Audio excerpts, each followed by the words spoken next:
വളരെയധികം സന്തോഷത്തോടു കൂടിയാണ് ഞാൻ ഇന്നിവിടെ വന്നിട്ടുള്ളത്.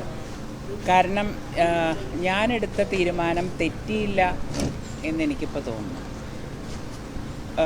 സത്യം പറയുകയാണെങ്കിൽ എന്നെ ഇന്നലെ എല്ലാവരും പത്രക്കാർ വിളിച്ചു ഒന്ന് സംസാരിക്കാൻ. പക്ഷേ ഇവിടെ നിന്ന് സംസാരിക്കണം എന്ന് എനിക്ക് തോന്നിയത്, ഈ വീട്ടിൽ നിന്ന് നെഞ്ഞ് പൊട്ടിക്കൊണ്ടാണ് ഞാൻ ഈ മറ്റേ പ്രസ്ഥാനത്തിന് പുറത്തേക്ക് പോയത്. പൊട്ടിക്കരഞ്ഞു എന്ന് പറഞ്ഞാൽ മനസ്സിൽ പൊട്ടിക്കരഞ്ഞ് സങ്കടം കൊണ്ട്, അപമാനം കൊണ്ട്, ചവിട്ടിക്കുത്തലെല്ലാം കൊണ്ട് കരഞ്ഞുകൊണ്ടാണ് എൻ്റെ അച്ഛനും അമ്മയുടെ അടുത്ത് ഇവിടുന്ന് ഞാൻ പോയത്. അപ്പം അതുകൊണ്ട് തന്നെ ഇവിടുന്ന് തുടങ്ങണം, ഇവിടുന്ന് കാര്യങ്ങളെല്ലാവരോടും പറയണം എന്നൊരു തോന്നൽ എനിക്കുണ്ടായി. പക്ഷേ ഞാൻ കഴിഞ്ഞ കാര്യങ്ങളിലേക്കൊന്നും കിടക്കുന്നില്ല.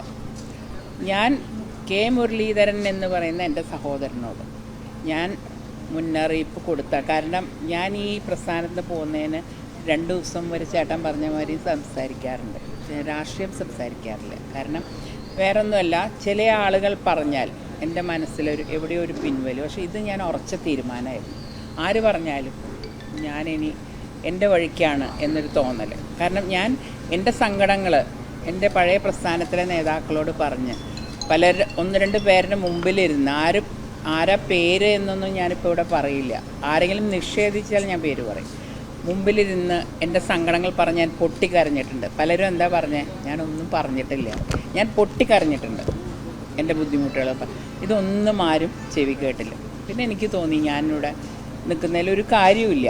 അപ്പോൾ സത്യം പറഞ്ഞാൽ എല്ലാം അവസാനിപ്പിച്ച് അങ്ങ് പോവാം എന്നുള്ളൊരു തോന്നലായിരുന്നു. ഇപ്പോൾ ഇന്നലെ എൻ്റെ കെ മുരളീധരൻ പറയുന്ന കേട്ടു, അദ്ദേഹം എല്ലാം അവസാനിപ്പിച്ച് പോവുകയാണ്. എനിക്ക് അങ്ങനെ ഒരു തോന്നൽ ആരോടും പറഞ്ഞില്ല. പക്ഷെ ഞാൻ വിചാരിച്ചു, എന്തിനാ ഞാൻ അങ്ങോട്ട് മുന്നോട്ട് പോകണം, എൻ്റെ കയ്യിൽ തെറ്റൊന്നുമില്ല. പിന്നെ BJP എന്നൊരു പ്രസ്ഥാനത്തിനെ പറ്റി ഞാൻ കേട്ട കാര്യങ്ങളല്ല എനിക്ക് ഉള്ളിൽ വന്നപ്പോൾ അനുഭവിച്ചത്. ഈ വർഗീയതയുടെ പേര് പറഞ്ഞ് ഇപ്പം തന്നെ നമുക്കറിയാം എന്തുകൊണ്ടാണ് കോൺഗ്രസ് ഇത്രയും UDF ഒരു കിട്ടിയെന്നുള്ളത് നമുക്കറിയാം. ഒരു പ്രത്യേക വിഭാഗം സമൂഹം അവരെ പറഞ്ഞ് പേടിപ്പിച്ച് കോൺഗ്രസ്സാണ് ഇപ്പോൾ വെറുപ്പിൻ്റെ രാഷ്ട്രീയം കളിക്കുന്നത്. ജാതി മതങ്ങളുടെ പേര് പറഞ്ഞ് ഇവർ വന്നാൽ നിങ്ങൾക്ക് ബുദ്ധിമുട്ടാവും, നിങ്ങൾക്ക് ഈ നാട്ടിൽ ജീവിക്കാൻ പറ്റില്ല. അങ്ങനെ ഒരു കാര്യമില്ല ഇവിടെ.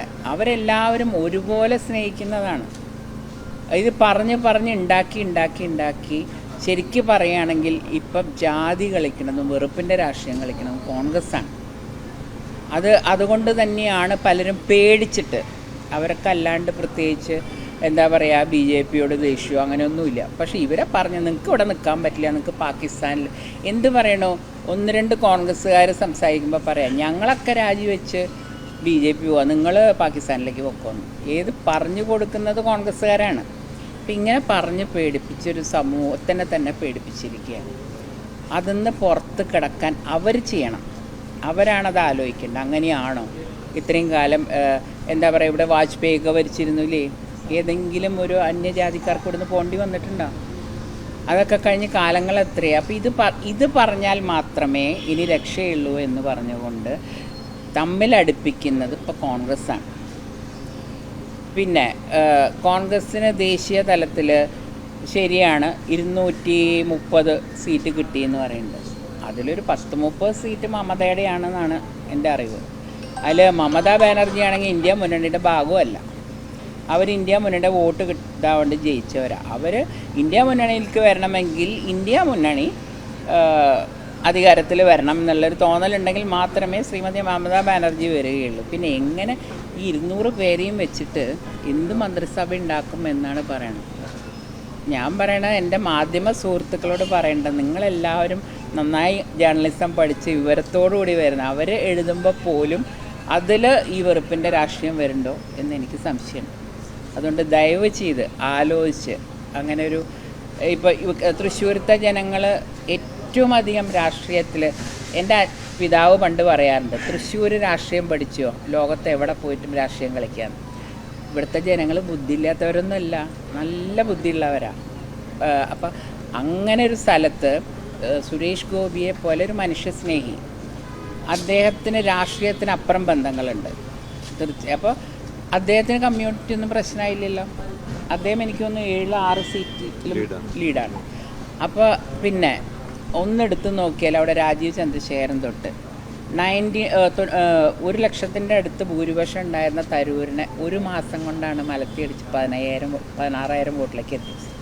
പിന്നെ ഓരോ ജില്ലയിലെടുത്ത് നോക്കിയാലും ഇപ്പോൾ ആറ്റിങ്ങലാണെങ്കിലും ശോഭാ സുരേന്ദ്രൻ അവരെല്ലാം വോട്ട് പിടിച്ചിട്ടുള്ളത് 25% മേലെയാണ്.